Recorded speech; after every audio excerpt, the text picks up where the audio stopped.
Hi, everybody. It is Kathy, and I love to be selling. Come on in, everybody. Let's get settled. Let me know how you're doing. For those of you who don't know, I'm here in New York City, and it was chilly, chilly, chilly today. It was like yesterday was really warm and nice, and today was cold. So it's one of those things, yesterday we're walking around with t-shirts and, capri pants and not sandals, but pretty warm. And today it's like back on with the hoodies and the sweatshirts and the layers. Supposedly it's going to warm up next week, but we'll see. But let me know how the weather is for you.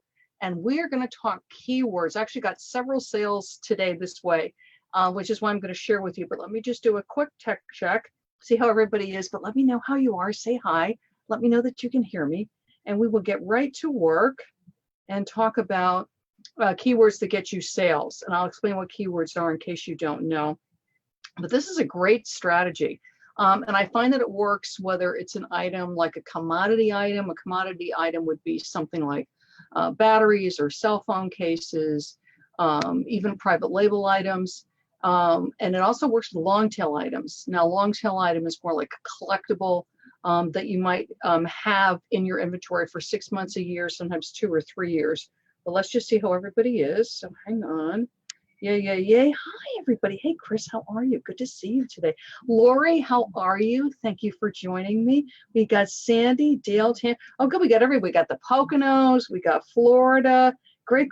And Debbie is hard at work rewriting her titles. Good. And you will see results, Debbie. So I'm so glad you're doing that.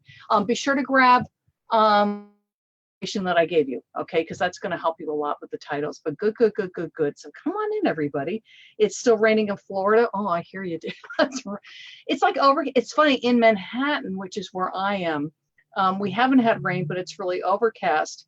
And my husband was on Long Island and it was pouring.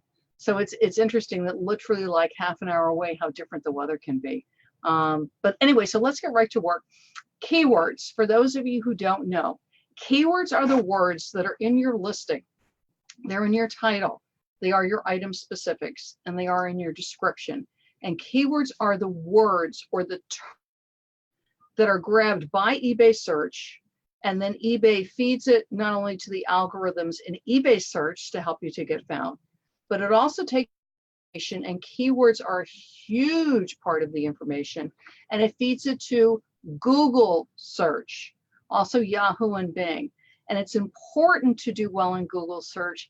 I was actually listening to some eBay webinars. eBay spends a lot of money with Google for our items to get found. So you want to write a listing, create a listing in a way that not only are you going to do well with eBay, but you also want to do well with Google, because eBay's spending money out on the internet to bring us traffic. So this is all important. And if you go on my YouTube channel, Kathy Terrill, I love to be selling, I have a lot of information for you. Look at the YouTubes where I talk about, are your sales slow, things like that. And you're going to get a lot of information for your titles, for your descriptions, for your item specifics. But I want to talk specifically on keywords and a keyword strategy, a way to use keywords that will get you sales. And this is something I want to talk about because I will get messages and I'll be working with clients and they'll be discouraged. They've worked very, very hard. They have researched, they know their category.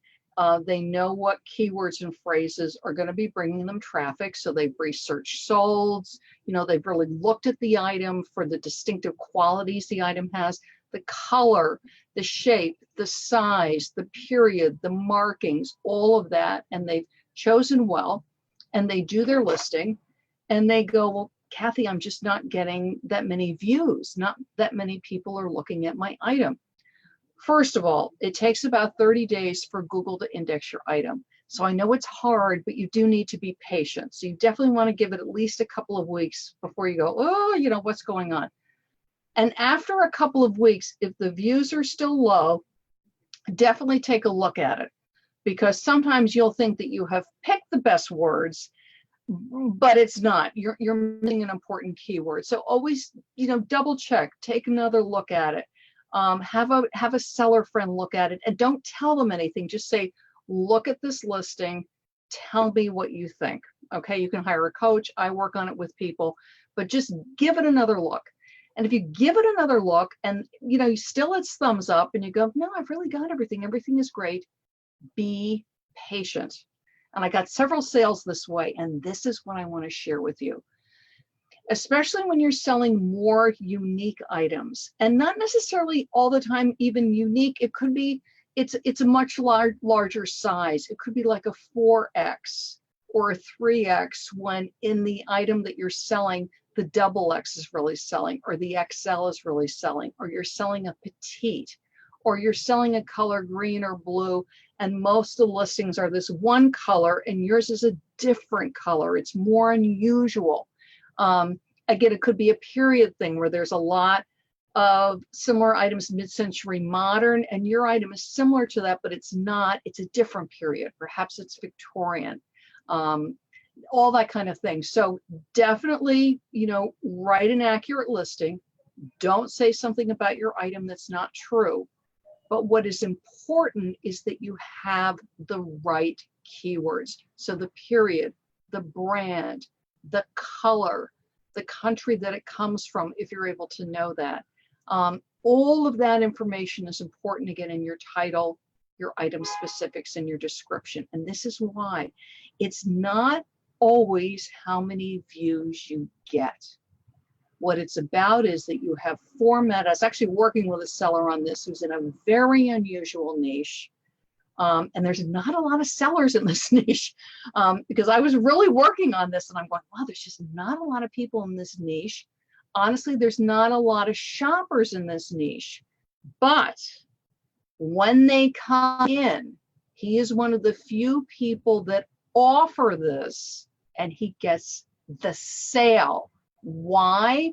Because he has the right keyword. So it's a more unusual item, but it is an item that sells, and it's a high ticket item, so it's good margins, and it's a matter of patience. So I've got my item, I've got my keywords, I have double checked my keywords, and then you sit and you wait for the right shopper. Certain items, I mean, obvious ones like, iPhones. There's certain brands. I'm thinking something like Under Armour that's extremely popular, Lululemon leggings that's extremely popular, Michael Kors extremely, Birch. I mean, there's certain brands that are just very, very popular. And there are other things that are more nichey, but still very. I would prefer in a category that doesn't have as much competition. Like for this seller, it's really great. I mean, I keep telling you, like, this is really good. You need to sort of expand in here so that you offer as wide a variety as you can, but there's not a lot of people in this niche. They haven't discovered it yet because it's not like the top 10. It's probably also not even in the top 100, but he still gets good, consistent sales with good margins because he's got the right keywords. They're looking for that size. They're looking for that item that's made in that country. They're looking for that book from that year that was published. They're looking for that very unusual film by that actor, and there's just not a lot of it available. They will find your item. And that's what I wanted to encourage you with on keywords. It's one thing, again, when you're selling more of a commodity item where there's a lot of it. I mean, I think it's sneakers. But even with the sneakers, there are some that are highly desirable, much harder to find. And there's also some within there that don't fly off the shelf, that don't sell, every 2 seconds on eBay, that might take several weeks or several months to sell.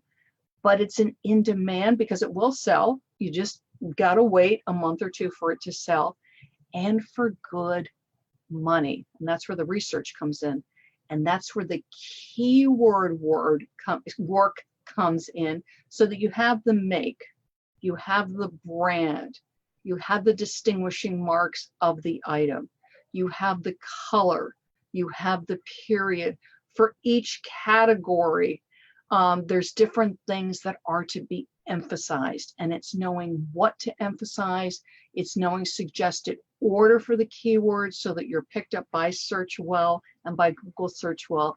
And that's what I love to help sellers with. So when you've done your research, when you've done your work, it's a category that you know or you've gotten help with, and you've looked at it and you've had a friend look at it and you go, no, this listing is good, is you sit and you wait. And again, remember about 30 days for Google to index, and wait for that shopper to come, because so often it'll be at the 3-month mark, or it could be the 6-month mark, or a year. I just had an item that's been up for almost 2 years, full asking price, and it was on a best offer. I got full asking price.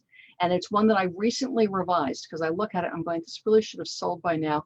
You know, and I tweaked the keywords, I really worked hard on it, and it just sold for full asking price. So get your keywords, get them right. If it's sitting there for longer than you think the item should be selling, and of course, you know, we all want everything to sell in 2 minutes. But if it's sitting there, you know, 5 months, 6 months, if it's collectible, if it's up for more than a year, you always want to take another look at it. You know, have a seller friend take a look.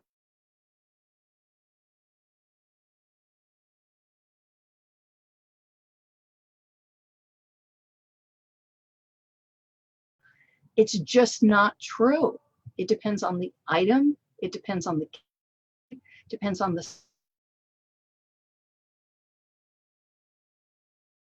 it's not about how many views, because you can get 1 million views and no sales, and what's going on. And if you do have a lot of views and not sales, go and look, because there's probably something going on with price. That's my bonus tip for you. But patient. If your research tells you the item sells, make sure you have the right keywords. Again, go in and tweak it when it's necessary. Sit tight, because again, it's not the number of views, it's getting the right views so that you show for your shopper and you, okay? Good. That's my tip.